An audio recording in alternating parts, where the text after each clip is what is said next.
What does it take to be an expert? You may think a degree or maybe years of research, but nowadays not really. Today, all it takes to be an expert is a social media account and yes, a good phone camera.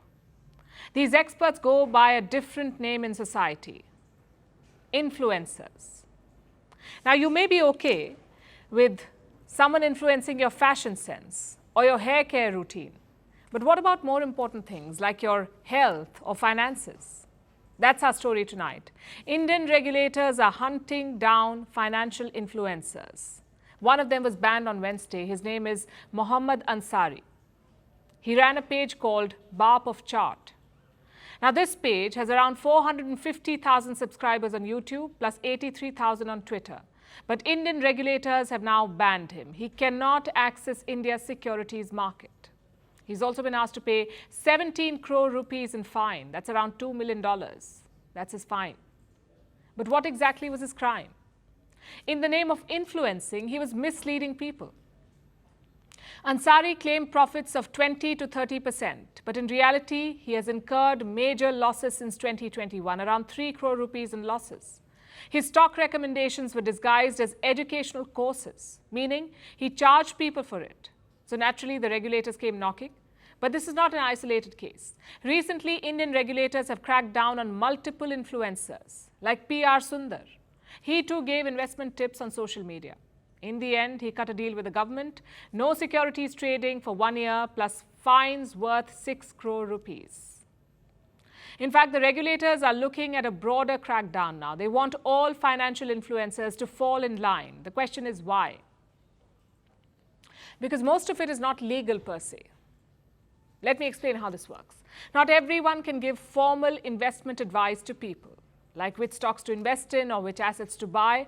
Only registered entities can do so. For example, a stockbroking firm or a mutual fund. But these influencers are not registered. So the regulators say you cannot give advice. Now I know what you're thinking.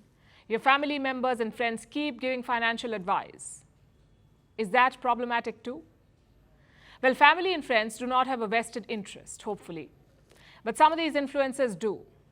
Maybe they're getting commissions from a brokerage firm, maybe some referral fees. Who knows? Maybe a European holiday, a free European holiday. My point is, you cannot be sure about their motives. You don't even know how educated or experienced these people are. And Indian regulators say influencers are doing this. They're promoting stocks in exchange for gains. And if that happens, it is illegal. We are talking about people with millions of followers. What if these followers decided to take the advice? To buy lots of stock of X or Y? Then prices will increase rapidly. It's basically like rigging the markets, which is why the regulators want to stop it. Their proposal is to ask financial influencers to register themselves. No more commissions or kickbacks.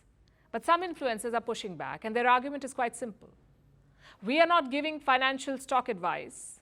We are just educating people. And there is some truth here. There are influencers who make educational videos, like how to pay your taxes or how the stock market works.